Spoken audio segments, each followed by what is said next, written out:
Section 7.4, characteristics of logarithmic functions with base 10 and base e. Okay, so you don't need to know a lot about log functions to actually do the math and apply. You just need to know how to put it in a calculator properly. So if you want to look up what a log is, we can talk a little bit about that. But it's just something that increases by a factor of 10. Okay, so a base e is a factor of 10, or pardon me, a base 10 is a factor of 10, and then your base can change. Okay, so e is that constant that we saw a couple of units or sections ago, where it was 2.78 something something something. Okay, so we're not going to go over really what a log is in a lot of detail. We're just going to go how to find it on your graphing calculator. So if you flip to page 41 in your textbook, it's one of those things, again, that should go in your learning journal. So a couple of key points. So there's logarithmic functions, and then there's the natural log function that we're going to look at in applied.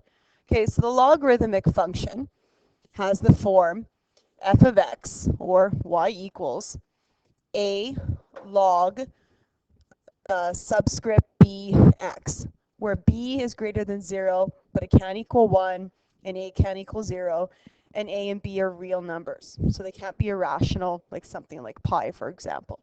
Okay?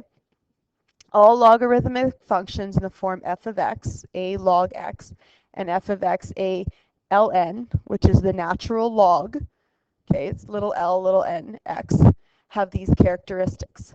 So they only ever cross the x-intersect once. They never cross the y-intersect. So that's something that's different from exponential, right? Because exponential does the opposite. Their end behavior is the curve extends quadrant 4 to quadrant 1, or quadrant 1 to quadrant 4. So they're always in, okay, this is 1, 2, 3, 4.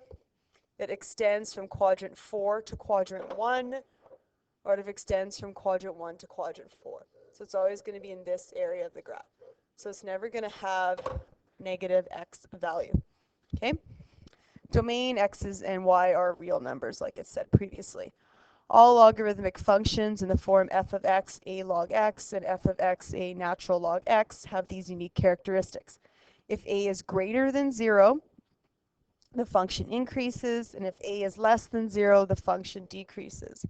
Okay, so that was important when we looked at exponentials, right? The same kind of idea, except you're looking at the a instead of the b. Okay, so the graphs of exponentials and logarithmics are somewhat related, but not completely. So things you need to know. What does a graph actually look like?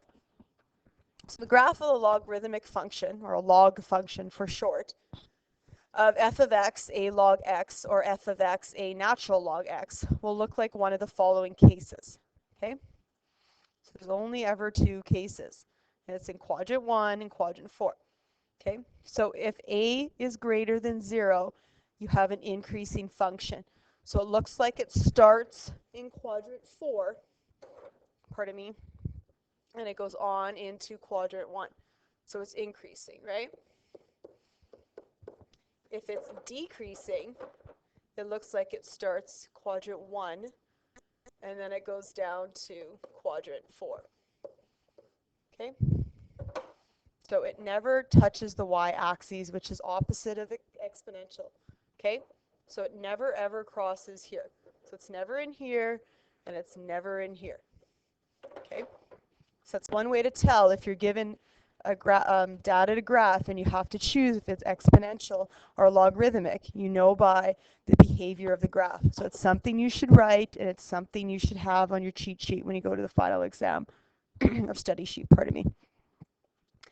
The graph of yx is a reflection of the graph of y10 raised to the exponent x. Okay, so if I were to take a logarithmic function and write it as an exponential function, it would look like the reflection or the mirror of.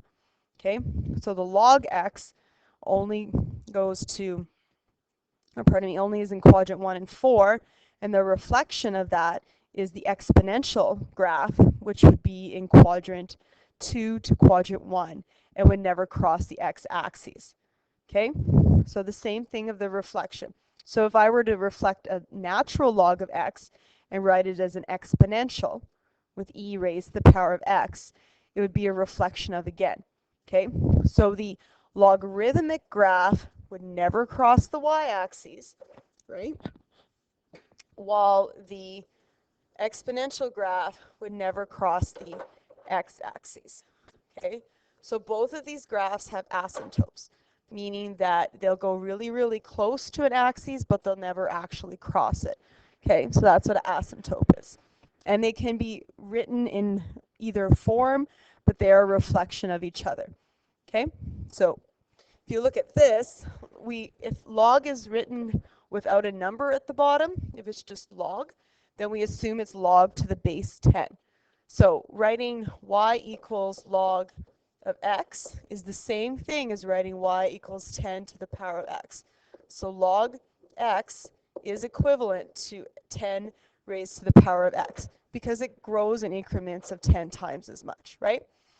If I go to my natural log, y equals natural log of x and y equals e to the x, they're also equivalent. So yl is equal to e of x. Okay? But their graphs are reflective. Okay? So these are similar things. Okay, so now let's do some examples. Let's go to example number 1 on here. So predict the x-intercept, the number of y-intercepts, and the end behavior, the domain and the range of the following. So if y equals 15 log x, what kind of predictions are we going to make? Well, if I go back to what we just talked about for 15 log x, so 15 log x should have 1 x-intercept, 0 y-intercepts. It's either going to go between quadrant 4 and 1 or quadrant 1 and 2.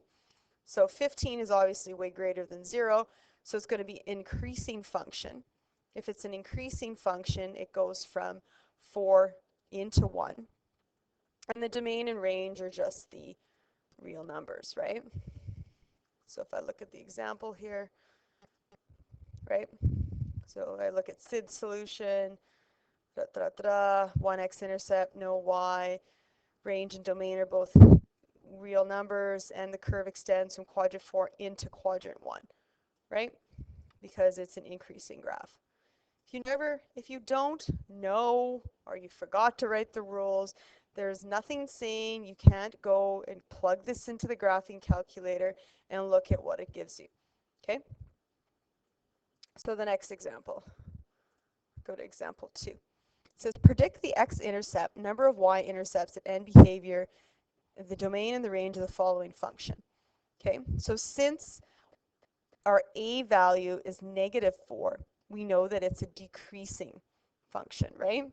So it's going to start in quadrant 1, and it's going to move on to quadrant 4. So Q1 to Q4, we know it's only going to have 1 x-intercept, and it's going to have no y-intercepts, and x and y are elements of the real. Okay?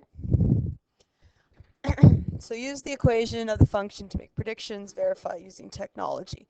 So if I was going to graph this, I would just type it in as I see it.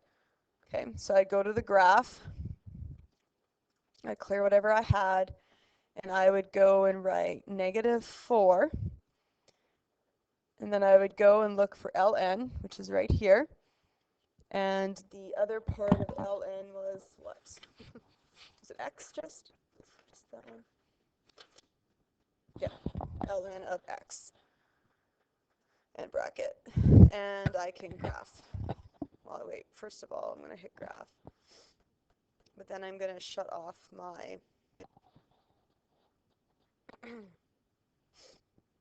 the second function there, and I'm going to shut off my plot again. So I hit enter, I'll just go to off. I'm going to go to my window, or pardon me, my zoom, and I'm just going to hit zoom 6 to try to find the graph, and then I'll hit graph. Okay, so there's my graph. It's obviously decreasing because it goes from 1 to 4. Okay, and it actually crosses the x-axis at that value, which we'll figure out later what that is. Okay, Next one is example number 3, where we're going to start matching graphs. Okay? So there's always the 4 equations, so there's 4 graphs. I look at which ones are increasing and which ones look like they're decreasing, right? So first of all, 2 of them are exponential and 2 of them are logarithmic by just looking at them. Okay, so this one is a log because it never enters this area. So this is a log. Same with this one, it never enters this area, so that's a log. If I look at this one, it never goes below the x, so that's my exponential. And if I look at this one, it never goes below the x, so that's also exponential. Okay? So I have one logarithmic function that is decreasing. So I need a negative value with a log. So I look again here and I see number 4. So this would be y equals negative 2 natural log of x. And this logarithmic function looks like it's increasing. So I need a value of positive. So there's the y equals 6 log of x. And then I look at cross these out, and I look what's left. Okay, so I have one exponential function that is increasing. So if it's increasing, what value do I look at? Do I look at the 5 or do I look at the 2 in the first example? Okay, and then I have one exponential that's showing decay. Okay. I do not look at the a value, if you remember from last time, I look at the b value. So this one would be the y equals 5 to x, and this one would be y equals 2, 0.1x. Because b is between 0 and 1, it's always a decay, and if b is greater than 1, it's an exponential growth. Okay? So that's about it.